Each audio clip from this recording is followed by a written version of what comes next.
Okay, so ito yung pinag-aralan natin huli. Merong tatlong klase ng subordination tayo pinag-aralan: economic subordination, hypostatic subordination, and essential subordination. Yung essential subordination ng heretical. Ito yung mas kilala sa history na subordinationism na hindi natin kinatanggap. Bakit natin siya hindi kinatanggap? Sapagkat sa essential subordinationism ay hindi pantay-pantay ang anilang pagiging Diyos. Kaya ang Ama ang pinakamataas by essence, by His divinity, and then sumunod lang ang anak. At huli ang banal na espiritu, sometimes siya sa ibang turo, ang banal na espiritu hindi Diyos. Okay, so heretical yung pangatlo. Yung una at saka pangalawa, pwede natin gamitin, legitimate, as long as we define what it means. Right? Di na natin babalikan lahat yan. Pag-aralan na natin yan noong nakaraan. So mag-move forward na tayo. Kaya lang, ayaw mag-move forward ng ating PowerPoint. No? To some reasons. Ayan. So nandito na tayo sa letter C. The doctrine of the Trinity applied. Okay, so ito yung topic natin ngayon. Yeah, paragraph 3. Ito na yung huling statement, no, ng ating paragraph 3. Okay, so ang nakasulat dyan, which doctrine of the Trinity is the foundation of all our communion with God and comfortable dependence on Him. So lahat po ng mga framers, o pag sinabi nating framers, yung sumulat ating confession, ay pinag-isipang mabuti at meron silang taginan sa bawat statement na nilalagay nila sa ating confession. Even this statement, meron po siyang ibig sabihin. Ang topic natin dito ay the doctrine of the Trinity applied. So gustong simula sa isang note. The teaching of the Scripture about the Trinity is not merely a high theological statement. It is the living foundation of Christian experience. Ang doktrina po ng Trinity ay hindi lamang po pinag-aaralan or academic subject, or sabihin natin na theological inquiry ng mga Christians sa Bible. Ang Trinity po ay may kinalaman sa ating Christian life. Okay? So yun ang gustong iparating sa atin mga sumulat ng statement na ito ng ating confession. Ang Trinity, ang doctrine about Trinity, totoo. Ano siya? Matayog na doktrina. Yung iba, ayaw itong pag-aralan kasi nga masyado malalim. Pero dapat pag-aralan sapagkat itinuturo sa Biblia at may kinalaman siya sa ating Christian experience. Sabi pa nga dito, it is the living foundation of our Christian experience. Ang ibig sabihin, fundamental ng Trinity pagdating sa Christianity. Okay? Walang Christianity kung walang Trinity. Okay? At ang Trinity ay may kinalaman sa bawat bahagi ng ating pagiging Kristiyano, even yung pagiging church natin. Point natin dito, our communion with God should be Trinitarian. Okay? So yung ating worship, yung ating fellowship with God, even our prayer, no, should be Trinitarian. Ibig sabihin, may kaunayan sa Ama, sa Anak, at sa Banal na Espiritu. Hindi na tayo sumasamba sa Ama. Okay? Hindi na tayo nananalangin sa Anak. Ano? Lahat na aspeto ng ating pag-ibig Christian, ilan ang existence natin as a church, should have something to do with the Trinity. We can only commune with God as He truly is. Yung ating communion sa Panginoon, ang ating communion sa Diyos, ay kung paano niya pinakilala ang kanyang sarili. And so far sa ating pag-aaral, pinakilala niya ang sarili niya as one God, but three persons. Distinct sila, pero iisa sila. Okay? Ang Ama, ang Anak, at ang Banal na Espiritu. God is eternally Father, Son, and Spirit. At ang communion natin with this God that we worship should be in relation to His triune existence. Okay? So, ibig sabihin, we must commune with God the Father, with God the Son, with God the Holy Spirit. Kasi sa iba-ibang panahon ng Christian era, marami nagsishift sa iba-ibang direction sa Trinity. No, yung iba, sa Father lang. Nawawala ng puro sa Son at saka sa Holy Spirit. Iba naman puro sa Son. Wala yung essential connection sa Father and the Spirit. Iba naman sa sobra naman ng focus sa Spirit. Diba? So, ang sinasabi natin, di ba, dapat equally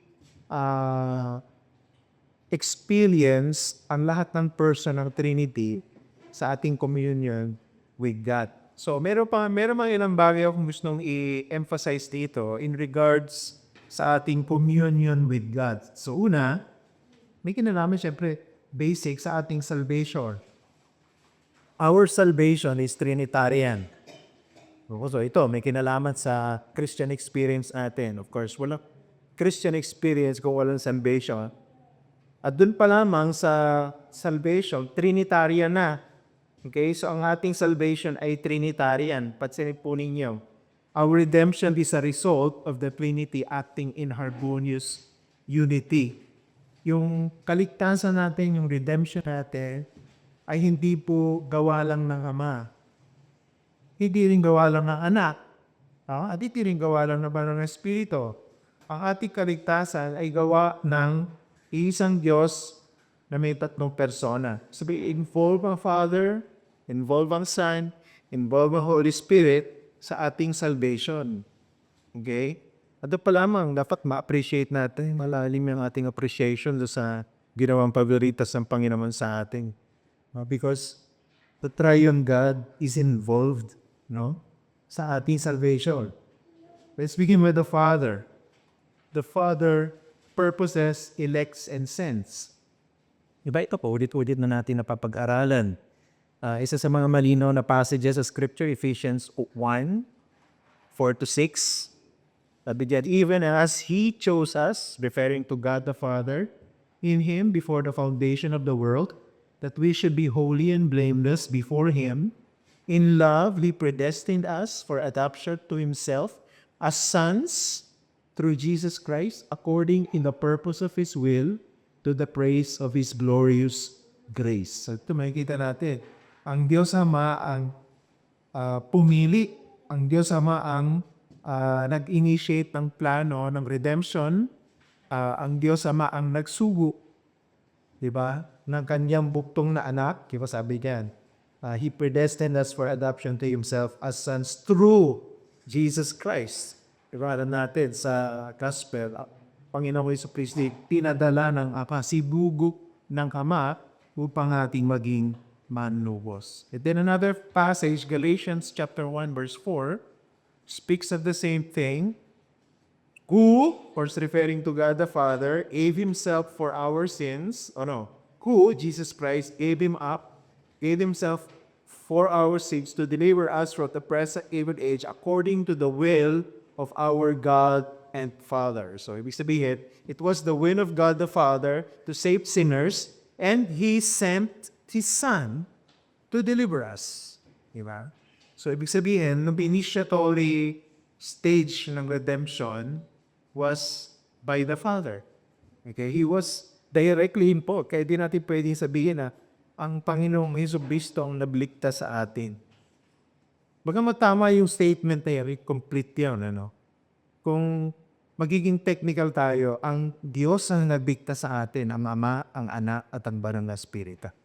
Okay, so dito, ang Ama ang nag-initiate ng redemption. And then secondly, of course, involved din ang Anak. The Son accomplishes redemption through His life, death, and resurrection. Kung ang Ama ang nagplano ang ating kaligtasan, ang pumili na mga maliligtas, ang nagsugo sa anak, ang anak ang sinubo. Ang anak ang nagkatawang tao. Ang anak ang nabuhay ng walang kasalanan. Ang anak ang nag-alay ng kanyang sarili sa krus bilang alay na pantubos. At muli nabuhay mula sa mga patay na siyang basihan ng ating pag-asa na muling pagkabuhay din sa huling araw. Ilang passages ang gusto kong i-share sa inyo, Ephesians chapter 1, bantay doon verse 7 hanggang verse 8. In Him, referring to the Lord Jesus Christ, we have redemption through His blood, the forgiveness of our trespasses, according to the riches of His grace, which He has lavished upon us in all wisdom and insight. So dito, makikita natin, it was the Son who was instrumental in our redemption through His blood.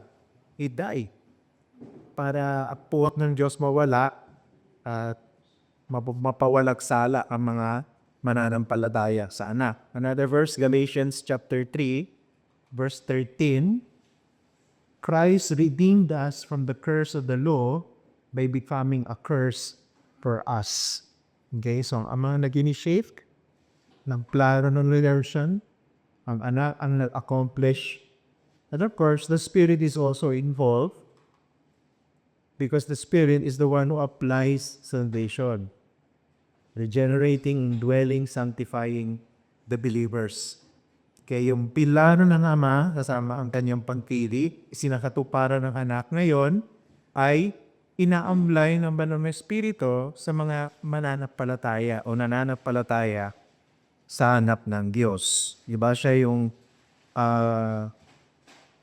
nagre-regenerate. Ibig sabihin siya yung dahilan kaya nabuborn again ng isang makasalanan.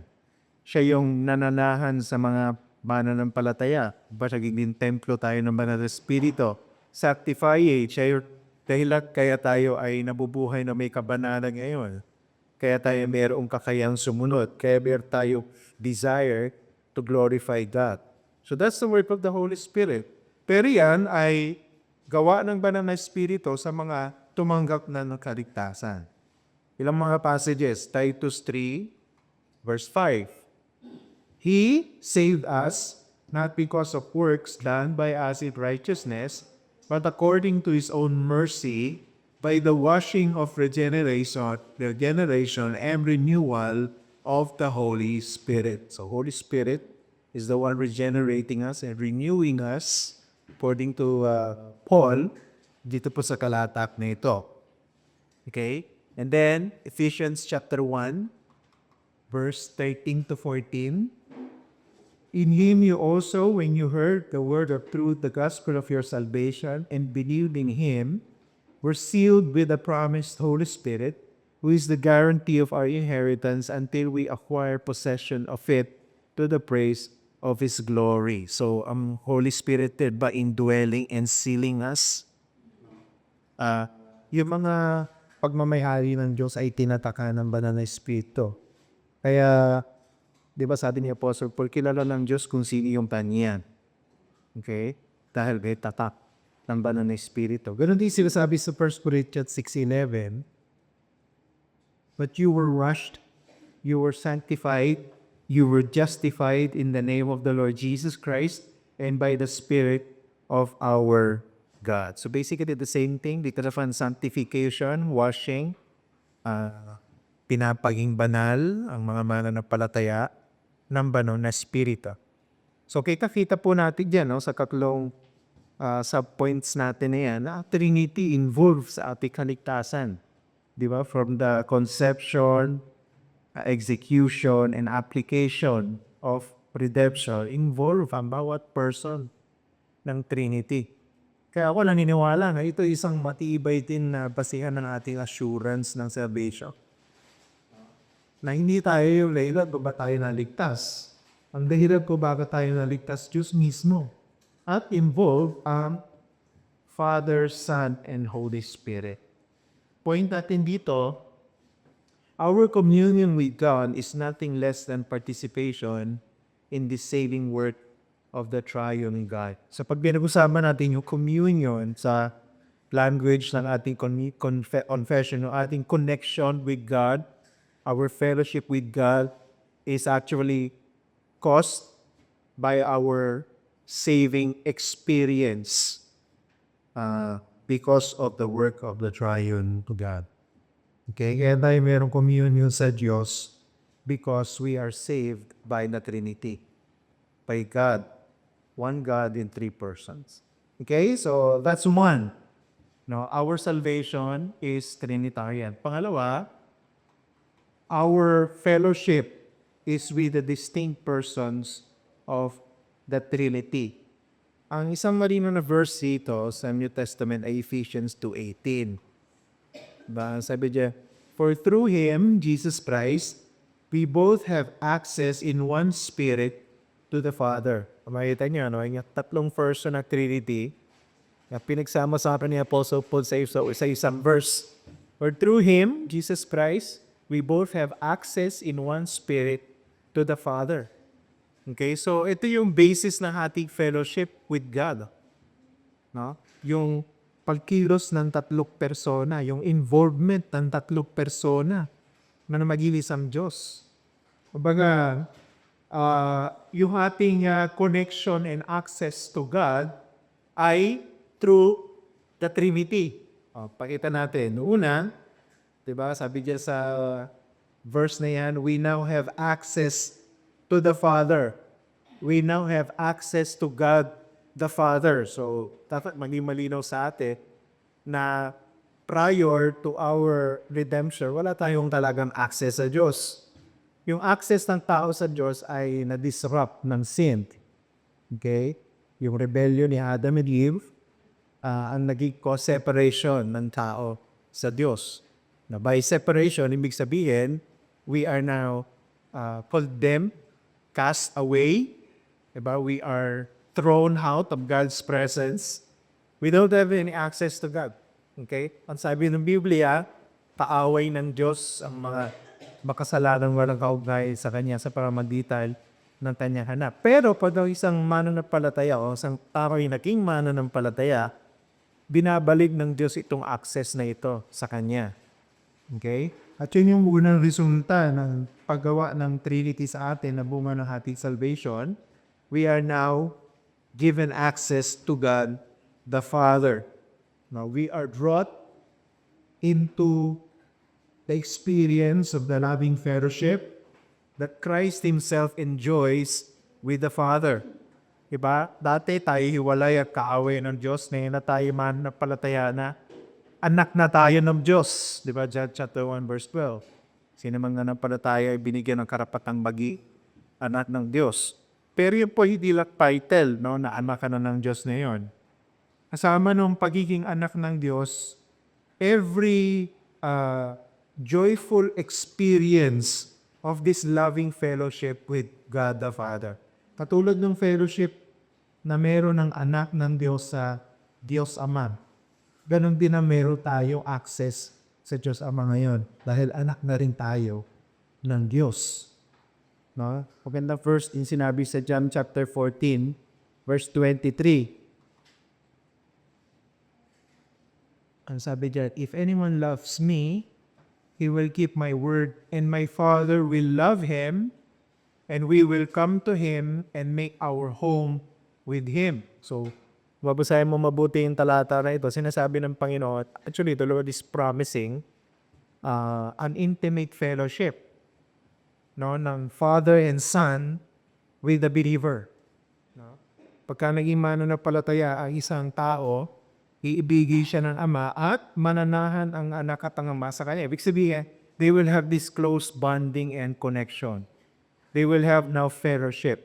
Kaya isa Kristiyano, we have something that the world cannot understand. Ano yun? Yung connection natin sa Ama sa pamamagitan ng anak. No? At na-nurture natin yun, no? Sa ating day-to-day experience of this loving fellowship we now enjoy with God now as our Father, no? Bilang Ama natin na nasa langit. Alright? And then, pangalawa, ano yung basis ng ating access to God? It's the Son. Yeah. This access is made through God the Son. Yung ating kaugnayan sa Ama ay hindi bunga ng ating sariling effort. Yung kaugnayan natin sa Ama ngayon ay resulta ng ating kaugnayan sa Kanyang anak. Ang anak at tulay natin sa Ama, hindi si Mary. Bukas yata walang pasok because of a religious celebration para kay Mary. Hindi ko alam kung bakit. Pero ito, makita natin na ang ating kaugnayan sa Ama ay naging totoo na karanasan dahil sa anak. Okay, ang anak ang aking tulay sa ama. Ang anak ang ating mediator sa ama. John 17:26. Ang sabi guys, I made known to them your name. Ito si Jesus nagpe-pray sa Father. John 17. I had made known to them your name, and I will continue to make it known, that the love with which you have loved me may be in them, and I in them. So, hindi lang shinare sa atin ng anak, no, ang status ng pagiging alam ng Diyos, kundi kasama na yung pagmamahal ng ama sa anak. Diba sabi niyan, that the love with which you have loved me may be in them, and I in them. So, ibig sabihin, kasama sa privilege ng Christian ngayon ang love ng Ama. Yung pagmamahal ng Ama sa kanyang buktong na anak ay pagmamahal din niya para sa atin. Of course, hindi natin pwede i-qualify na it's totally the same because iba talaga yung kaunayan ng Ama sa buktong niya, ang anak niya si Jesus. But, hindi natin pwede sabihin na hindi totoong pagmamahal ang ibinibigay ng Diyos Ama sa atin. Sabi dyan, no? Kung ano yung pagmamahal na naranasan ng anak, yun ang nararanasan natin ngayon mula sa kanyang Ama. Alam mo, pag pinagbulay-bulay mo mabutihan, magpapagong iyang pagtingin sa buhay. Diba, magbabawi yung perception sa Diyos. Diba, na mahal tayo ng Diyos. Sinasabi sa atin, mahal tayo ng Diyos Ama. Kung paano minamahal ng Diyos Ama ang kanyang anak. Point natin dito, our communion with the Father is mediated by the Son. Hindi natin mararanasan ang pag-ibig ng Ama kung wala tayo kaugnayan sa anak. Ulitin ko. Hindi natin pwede i-claim na mahal tayo ng Ama kung hindi naman tayo Christian. Hindi natin pwede i-claim na minamahal ako ng Ama kung hindi ko naman nananampalataya sa kanya anak. So, masihan, para ma-claim natin kami minamahal tayo ng Ama, dapat may ugnayan tayo sa kanyang anak. Kapagkat yung access natin sa Ama ay sa pamamagitan ng anak. Diba? Hindi tayo dumidirekta sa Ama. No? Kaya kahit sa prayer, di ba? Totoo, sabi sa atin ng Panginoon, kung mananalangin ka, tawagin mo ang Diyos na Ama. Pero wag natin kalimutan na pahitap pananalangin natin sa Diyos bilang Ama ay sa pangalan ng anak. Di ba? Kahit sa prayer, mediated pa rin ang anak Hindi naman tayo pwedeng dumirekta sa Ama na wala ang anak. Kaya tayo dinidinig ng Ama dahil tayo ay lumalapit sa Kanya sa pamamagitan ng Kanyang anak. Kaya nga, yung in Jesus' name sa prayer, hindi po yan para magic chant na papakitin mo bago matapos ang prayer mo. Kasi pag hindi mo binanggit ay hindi papakinggan na Diyos yung prayer mo. Hindi gano'n ang purpose nun. Kaya natin sinasabi sa pangalan ni Jesus, sapagkat ang kabuuan ng panalangin natin mula simula hanggang katapusan ay pinararating natin sama sa pamamagitan ng kanyang anak. Kaya tayo dinig-dinig. Because of the mediation of the Son. No? Yung kaugnayan natin sa anak ang dahilan o ang susi para pakinggan ng Diyos sa ating mga panalangin. Kaya dapat gano'n yung mindset natin palikipre tayo. And then of course, pangatlo, this access through the Son is by the Holy Spirit. Okay? Hindi pwedeng walang bahagi man ng Espiritu. No? Yung ating access sa Ama ay sa pamamagitan ng anak sa tulong ng banal na Espiritu. Kaya Trinitarian din. No, kahit yung ating fellowship, yung ating worship, yung ating prayer sa Diyos. Di ba? No, we are united to Christ by the ministry of the Holy Spirit. Tayo po ay may kaugnayan sa anak dahil nanampalataya tayo, di ba? Step by step, Kaya tayo naligtas sapagkat tayo nananampalataya sa anak at sa kanyang ginawa, di ba? Kanya. perfect life and kanyang perfect sacrifice. Diba? Pinananampalatayaan natin na yun lang ang effective na pamamaraan para tayo ay mapawalang sala sa harapan ng Diyos. Pero yung ating kakayahan, huwag natin kakalimutan, yung ating kakayahan na manampalataya ay dahil pumilos muna ang banal na Espiritu sa buhay natin. Na-regenerate muna tayo, na born again muna tayo. Yung mga na born again dahil sa banal na Espiritu, ang may kakayahan na yon na manampalataya sa amin. Kaya yung ating kaugnayan sa Ama, sa pamamagitan ng anak, ay sa tulong ng banal na Espiritu. Diba? Ang banal na Espiritu, ang dahilan, ang ministry ng Holy Spirit ang dahilan kung bakit tayo Christian, kung bakit tayo born again, kung bakit tayo united to Christ. Diba? Kaya meron tayong kaugnayan sa anak. At dahil may kaugnayan na tayo sa anak, dahil sa kapangyarihan ng banal na Espiritu, dahil may tayo kaugnayan sa Ama. Diba? Connected lahat eh. Yung lahat ng person ng Trinity. Diba? Connected siya. Maganda yung verse sa Romans 8:9. Sabi, you however are not in the flesh, but in the Spirit, if in fact the Spirit of God dwells in you. Anyone who does not have the Spirit of Christ does not belong to Him. Ang linaw, di ba? Kaya lang po, masasabing mananampalataya, nasan yung verse? Okay? Magano ba to? Hindi nga eh. Ha? So, kayo na magkakontra. So, dyan, anyone who does not have the Spirit of Christ does not belong to Him. At ito makikita natin na ang ating kaugnayan sa anak ay sa pamamagitan ng indwelling presence of the Spirit. God the Spirit or Holy Spirit. Okay? So, yung ating access to the Father is by the Son, or through the Son, by the power of the Holy Spirit. Diba? Ang point natin dito, by the Spirit, Christ discloses Himself to us and envelopes us with Trinitarian love so that we are loved with the love the Father has for the Son. Diba? So, connected ang tatlong persona ng nag-iisang Diyos even in our fellowship with God, di ba? Prayer, worship, di ba? Even yung ating spiritual growth may connected sa Trinity. Okay? Yung ating fellowship ay connected sa bawat persona ng Trinity. And then number 3, last na ito, each person of the Trinity provides a specific ground of assurance. No? Sinabi doon sa ating confession, the foundation of all our communion with God and comfortable dependence on Him. So, yun yung ibig sabihin natin ng number 3.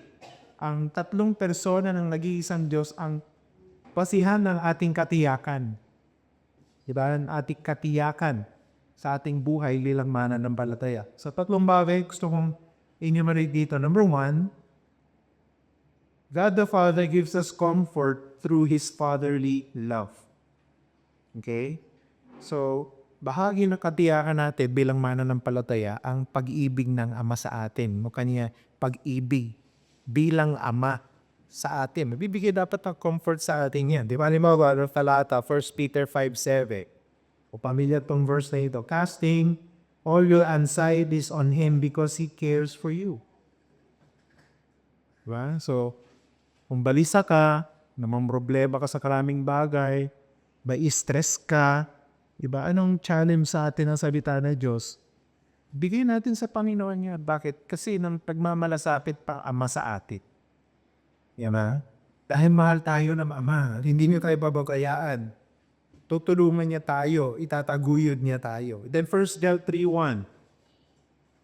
So what kind of love the Father has given to us that we should be called children of God, and so we are. So dito malinaw. Mahal tayo ng Diyos Ama bilang anak. Dapat maraming malalim na ibig sabihin nyo. Diba? Na mahal tayo ng Diyos bilang anak. Hindi lang tayo mahal ng Diyos bilang creation niya. Diba? Pwede kasing mahalin ng isang creator at isang invention, pero bilang isang object lang na pwede nang i-dispose anytime. Pero dito, ang idea is mahal tayo ng Diyos bilang anak. Diba? Hindi bilang nilikha naman na pwede niyang itapon anytime pag hindi niya na napapakinabangan. Kundi mahal tayo ng Diyos bilang anak. Diba? May relationship tayo sa Diyos bilang kanyang mga anak. At bilang mga anak, mahal tayo ng Diyos. Dapat nagbibigay ng comfort sa atin yan. Diba? Dapat basis ng assurance mo yan. No? Ano man nakarapin natin sa mundo, ano mga challenges, even temptations, dapat may comfort tayo. My Father will help me. No? Tutulungan ako ng Ama ko overcome yung temptation. Tutulungan ako ng Ama na sundi ko ano yung gusto niya. Tutulungan ako ng Ama na maging consistent sa aking Christian life. Tutulungan ako ng Ama na itilig ko yung ating kapwa. Diba? Bakit? Kasi mahal niya ako.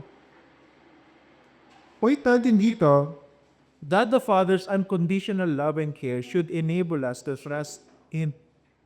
Diba? So, comfort sa atin na mahal tayo ng Ama, pero dapat ang resulta tayo magtitiwala sa Kanya. Mamaya na, problema, di ba? Madalas, ini-exhaust na muna natin lahat yung pwede natin gawin bago tayo tumakbo sa Ama. Bakit hindi muna natin gawin tumakbo sa Ama bago natin subukan ng anumang bagay? Diba? So, sabi dito, mahal tayo ng Ama tilang anak. Hindi tayo kukonsintihin ng Ama kasi marami yun ang idea ng mahal ng Ama ang anak, kinukonsinti sa kanyang ginagawang mali. Hindi ka doon ng Ama. Hindi tayo kukonsintihin sa ginagawa nating mali, pero ibibigay lahat ng ating pangailangan kasi nagmamalasabit siya sa atin, tutulungan niya tayo, lilingapin niya tayo o proteksyonan niya tayo. Lahat ng ginagawa ng isang mapagmahal na Ama, gagawin ng Ama para sa atin. Diba tayo dapat, pag ganon, magtitiwala tayo sa Kanya. Diba? Hindi yung tatry ko muna lahat na pwede kong gawin. Pagka nabigo lahat yung tinry ko na pwede kong gawin sa kapatatakbo sa Ama. Hindi ganon ng isang anak. Mananiniwala ka, mahal siya ng kanyang Ama. Diba? Ang ginagawa nga ng isang anak na alam niya mahal siya ng Ama niya, tatakbo agad sa Ama para kunin ng tulong, di ba? Dapat ganun din tayo sa ating Ama. Pangalawa, God the Son gives us comfort through His finished work. Kung ang Ama, binibigyan tayo ng comfort dahil mahal niya tayo, ang anak naman, binibigyan tayo ng comfort kasi meron siyang ginawa para sa atin. Meron siyang sinakripisyo para sa atin. Diba? Basahin natin yung Hebrews chapter 10, verses 19 to 22. Therefore, brothers, since we have confidence to enter the holy places by the blood of Jesus, by the new and living way that He opened for us through the curtain, that is through His flesh. And since we have a great high priest over the house of God, let us draw near with a true heart in full assurance of faith, with our hearts sprinkled clean from an evil conscience and our bodies washed with pure water. So kung isa-summarize natin yung pahabang verses na yan, mahabang passage na yan, sinasabi sa atin na meron tayo confidence because of what God the Son has done for us. Okay, meron tayong confidence na merong mamapagitan sa atin. Bakit? Kasi lahat yun ginawa ng anak para sa atin. In our behalf. Diba? Tayo ang recipient ng ginawang sakripisyo ng anak doon sa krus. No? Actually, yung kapanganakan pa lamang ng anak ng Diyos, para na sa atin . Diba?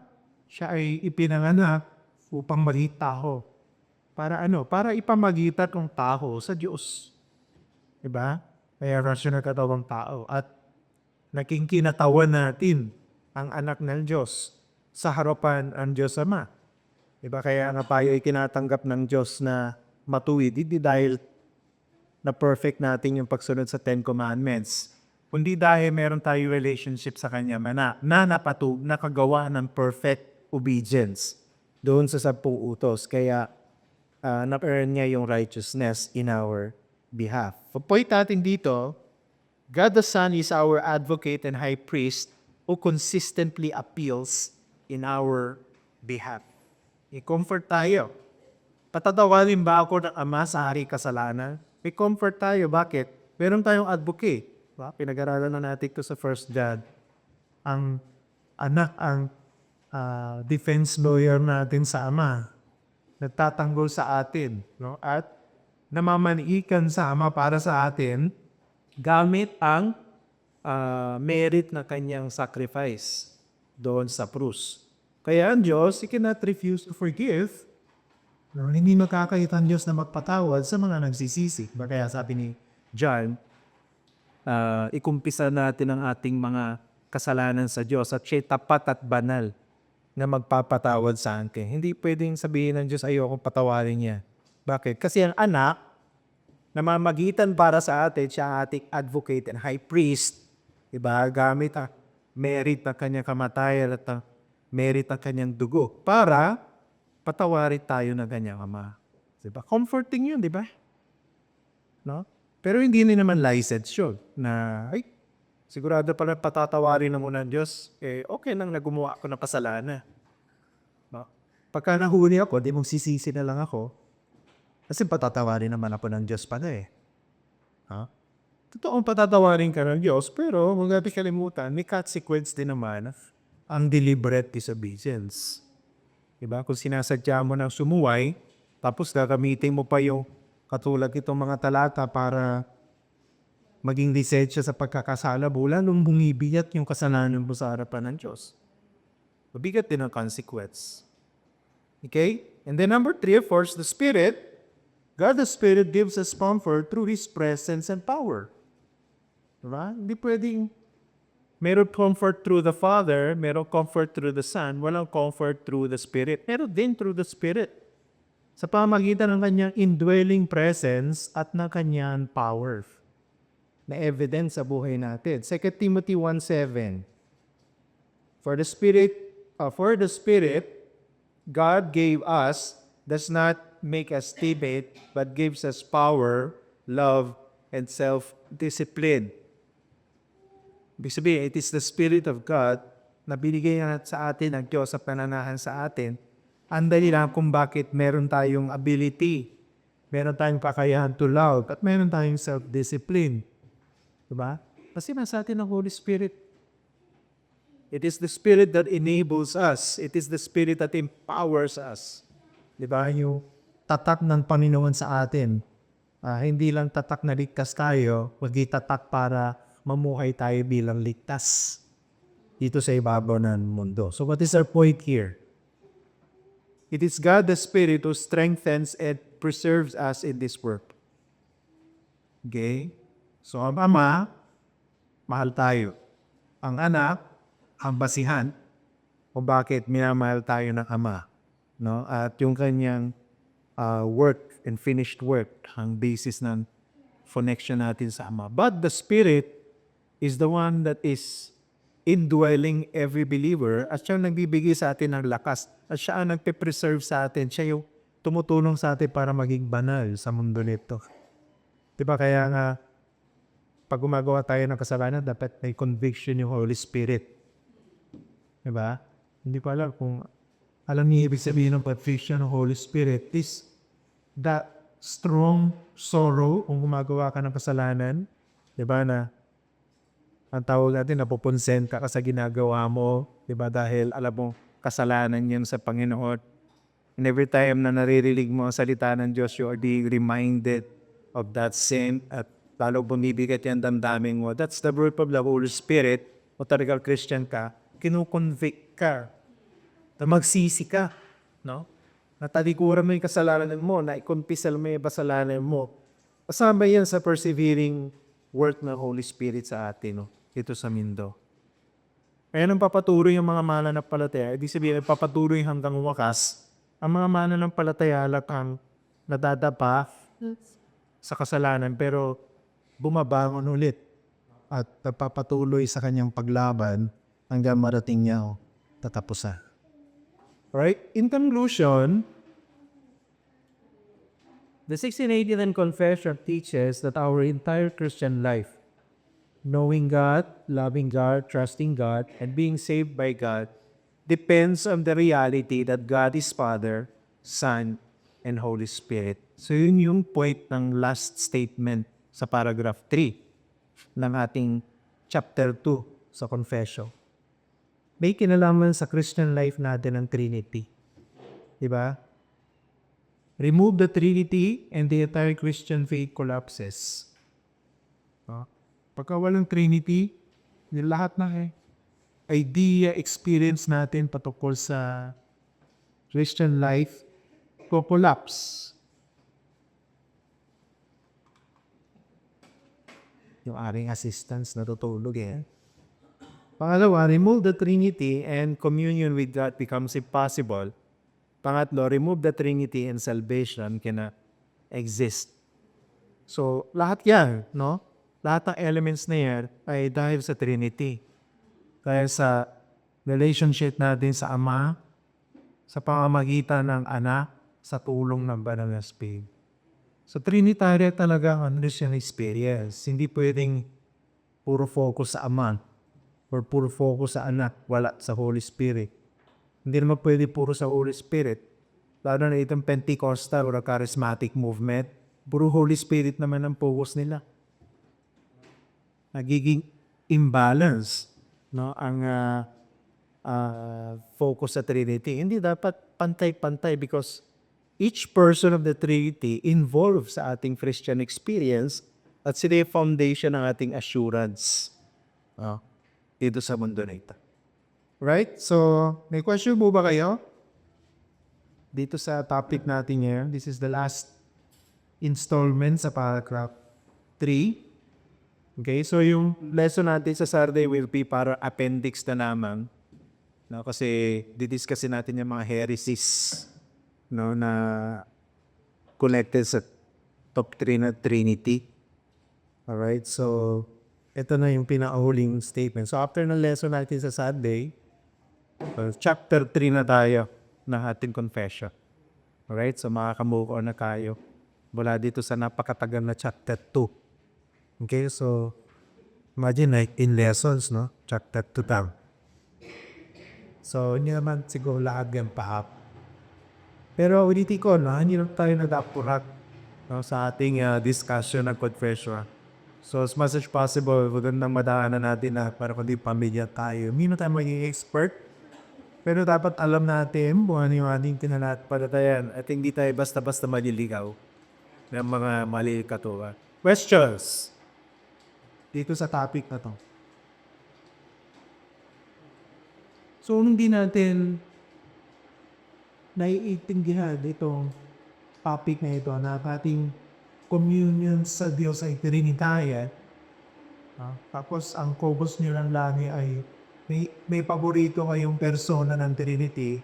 Hindi mo talaga na-experience sa kabuhan ng design ng Diyos para sa Christian living ng mga taong naligtas ito sa ibabaw ng mundo. So, ang design ng Diyos for Christians sa ibabaw ng mundo, ma-experience natin, no, yung communion with the Father, with the Son, and with the Holy Spirit sa Trinity. Kaya try po ninyo yan sa prayer ninyo. Dapat Trinitarian din yung prayer ninyo. Diba? Hindi masamang mag-pray sa Holy Spirit. Hindi masamang mag-pray sa Anak. Hindi masamang mag-pray sa Ama. All at the same time sa isang prayer. Ganda din sa worship. Diba?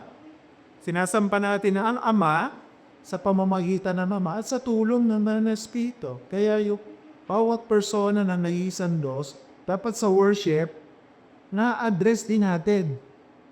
Diba? Ganon din sa fellowship. Lahat ng aspect ng pag-ibig Christian natin, dapat kabuuan ng Diyos ang ating nararanasan. Okay? Question. Clarification.